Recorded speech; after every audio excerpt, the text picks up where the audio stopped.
Hey y'all, so if you want to know how to make these beautiful bouquets and really tap into your feminine energy, pick up some feminine hobbies, then stay tuned.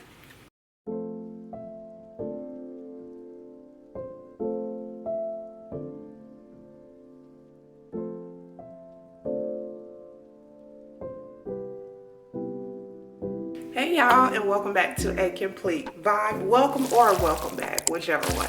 So today we're going to be discussing the art of florals. Now this is a very feminine hobby. It's very easy to get into. I'm going to show you my 3 personal methods that I use that can make this very simple and easy for you.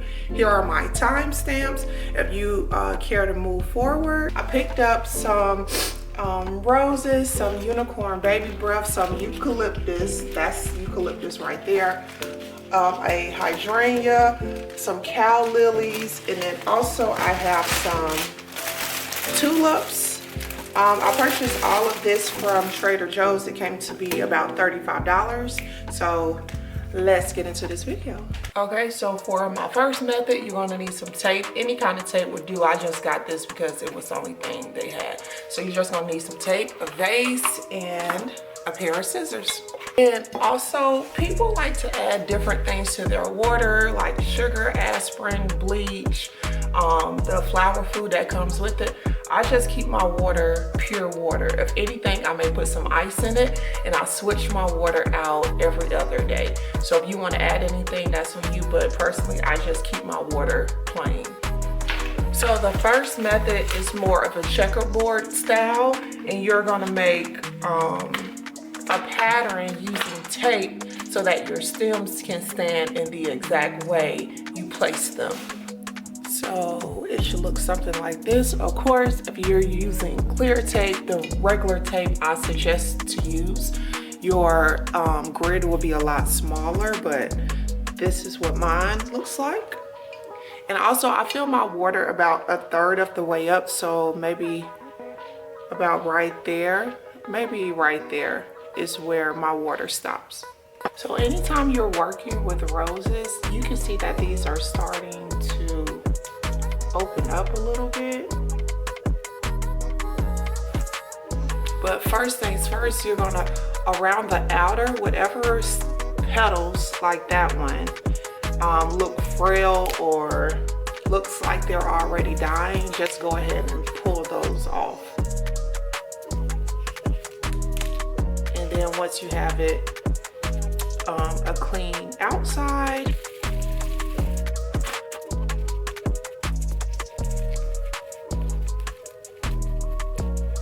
or even if you want to go a step further, you can always take a few of the outside petals and bend them backwards. So just be very careful like that, and just keep going around the outer edges and bending those petals back.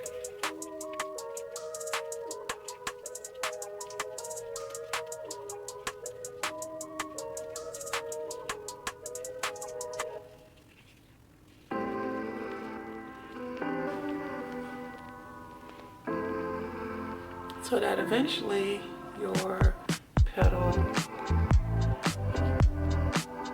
your flower looks like that.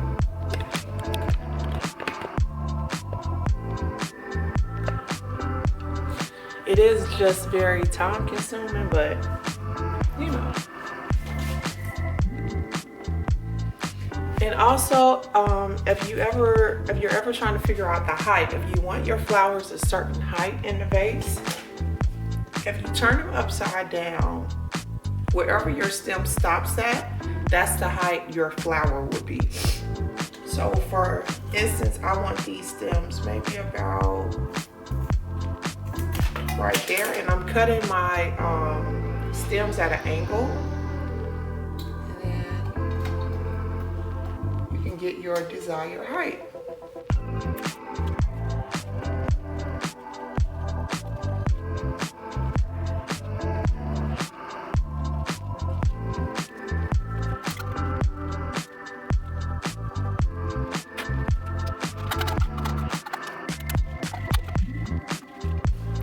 This is what it's looking like so far.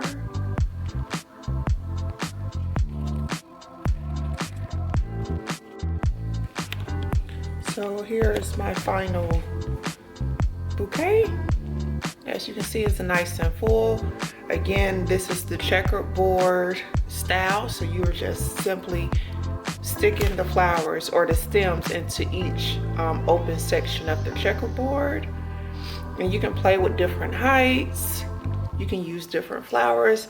I just kept it simple. So the next method would be as if I'm making a flower or a bridal bouquet. So I would simply put each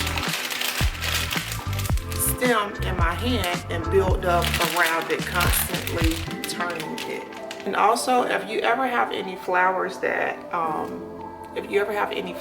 break in half, hold on to those, because I'm going to show you how to repurpose these in just 1 second.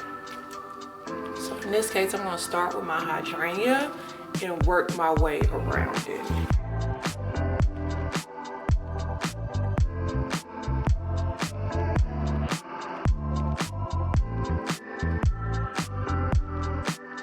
Okay, and then for this bouquet in particular, I'm going to keep it pretty small because now I'm running low on flowers. I should have got another bouquet, but we're going to work with what we have. So this is what it's looking like.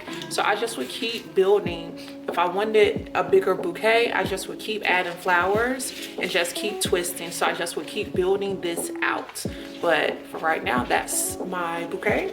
So I'm going to cut this to fit into a smaller vase, and it's no grids. This is going to be just simply water and flowers going into it. So actually I'm going to use a different vase.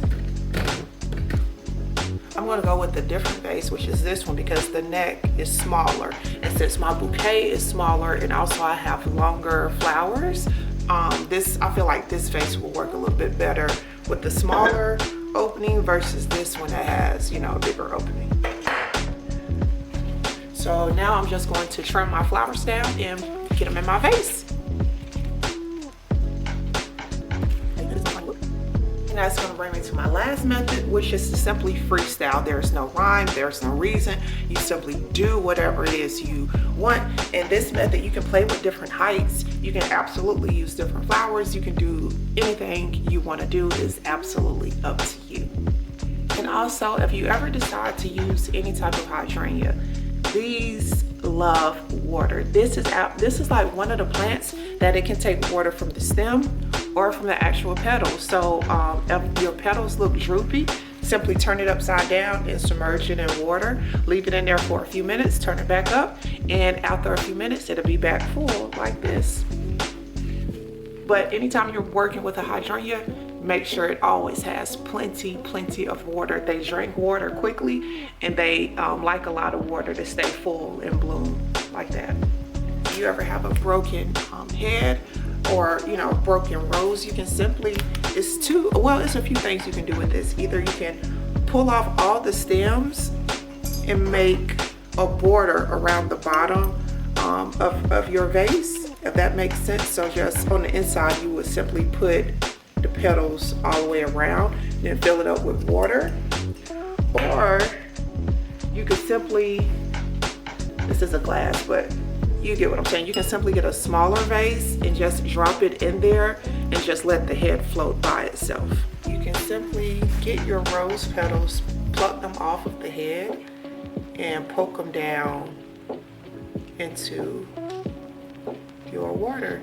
And so this works a little better if you already have your entire bouquet done and then you stick your petals down, because then the petals have something to hold on to and keep them in place. But yeah, it looks pretty cool when you're looking at it and you see just, you know, rose petals floating.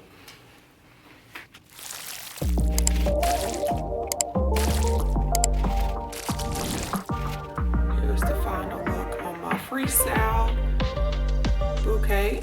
And so now I'm going to add some more of the rose petals on the bottom.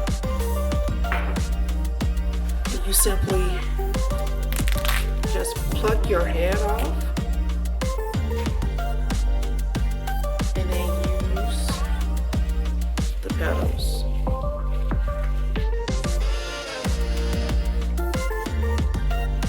Okay. So this is how they look now, and you can see all the petals in the bottom of the vase, and then, you know, a nice bouquet, my Freestyle bouquet at the top.